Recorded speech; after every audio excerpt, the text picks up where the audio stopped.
তো ৰাতিপুৱাই মই আহি গ'লোঁ হোলী কিনিবৰ বাবে।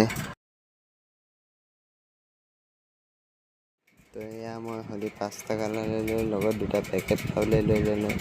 এতিয়া মই আহি আছোঁ ঘৰলৈ বুলি। তো ভিডিঅ'টো বনোৱা নহ'ল হোলীৰ বাবে, ফটোকে অলপ দেখাই দিছোঁ আপোনালোকক।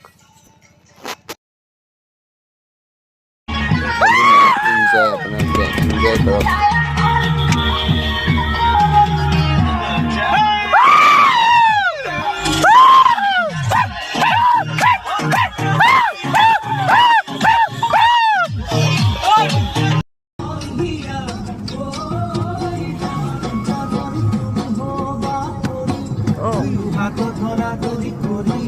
আমি লাদাখ লৈ যাম,